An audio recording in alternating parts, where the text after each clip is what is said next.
பஞ்சாப் முன்னாள் துணை முதலமைச்சர் சுக்பீர் சிங் பாதலை துப்பாக்கியால் சுட முயற்சி செய்த சம்பவத்தால் பெரும் பரபரப்பு ஏற்பட்டது. அமிர்தசரஸ் பொற்கோவிலில் நிகழ்ந்த பதைபதைக்க வைத்த சம்பவத்தில் நடந்தது என்ன?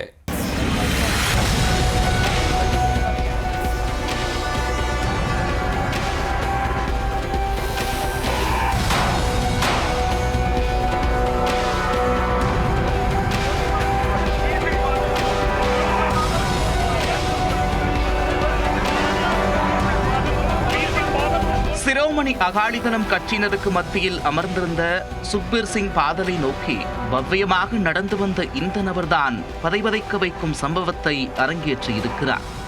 கட்சியினர் சரியான நேரத்தில் சுதாரித்துக் கொண்டு அந்த நபரை தடுத்து நிறுத்தியதால் பெரும் அசம்பாவிதம் தவிர்க்கப்பட்டது.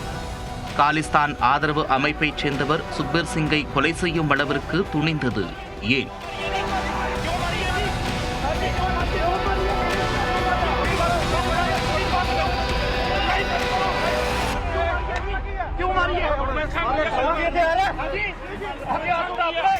பஞ்சாப் மாநிலத்தில் 2007 முதல் 2012 வரை சிரோமணி அகாலிதளம் கட்சி ஆட்சியில் இருந்தது.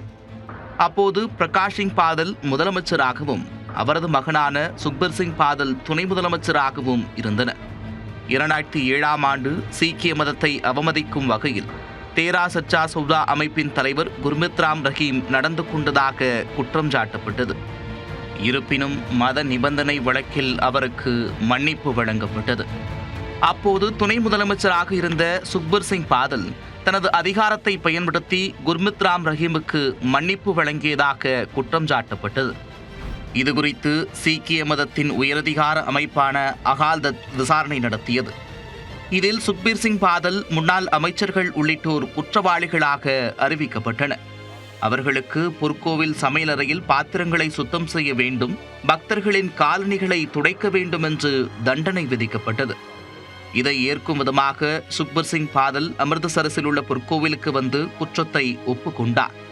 பின்னர் அதற்கான அட்டையை கழுத்தில் மாட்டிக்கொண்டு காவலாளியாக பணியாற்றினார். அவரது காலில் எலும்பு முறிவு ஏற்பட்டதால் சர்க்கர நாற்காலியில் அமர்ந்திருந்தார். அவரை சுற்றி சிரோமணி அகாலிதளம் கட்சியினர் மற்றும் நிர்வாகிகள் நின்றிருந்தனர். அப்போது நடக்க முடியாதது போன்று ஒருவர் சுக்பீர் சிங்கை நோக்கி மெதுமெதுவாக நடந்து வந்தார். திடீரென்று அவர் தனது பாக்கெட்டில் மறைத்து வைத்திருந்த துப்பாக்கியை எடுத்து சுக்பீர் சிங்கை நோக்கி சுட முயன்றார். உடனடியாக சுதாரித்துக் கொண்ட கட்சியினர் அந்த நபரை தடுத்து நிறுத்தினர். இருந்தபோதும் அவர் துப்பாக்கியிலிருந்து தோட்டா தெரித்தது. சத்தம் கேட்டதும் அங்கு விரைந்து வந்த போலீசார் அந்த நபருக்கு கிடுக்குப்பிடி போட்டு கைது செய்தனர். நூலிலையில் உயிர் தப்பிய சுக்பீர் சிங் பாதலை மீட்டு போலீசார் பாதுகாப்பாக அங்கிருந்து அழைத்து சென்றனர். விசாரணையில் சுக்பீர் சிங்கை நோக்கி துப்பாக்கியால் சுட்ட நபர் நாராயண் சிங் சௌரா என்பது தெரிய வந்தது. அவர் மிகவும் பழமையான காலிஸ்தான் ஆதரவு அமைப்பான பாபர் கல்சா அமைப்பின் முன்னாள் உறுப்பினர் என்பதும் தெரிய வந்தது. மேலும் சுக்பீர் சிங்கை கொலை செய்யும் நோக்கில் துப்பாக்கிச்சூடு நடத்தியது ஏன் என்றும் அவருக்கு பின்னால் இயங்குவது யார் என்றும் போலீசார் தீவிர விசாரணை மேற்கொண்டு வருகின்றனர். அமிர்தசரஸ் பொற்கோவிலில் வைத்து பஞ்சாப் முன்னாள் துணை முதலமைச்சர் சுக்பீர் சிங் பாதல் நோக்கி துப்பாக்கிச்சூடு நடத்தப்பட்ட சம்பவம் மாநிலம் முழுவதும் பெரும் பரபரப்பை ஏற்படுத்தியுள்ளது.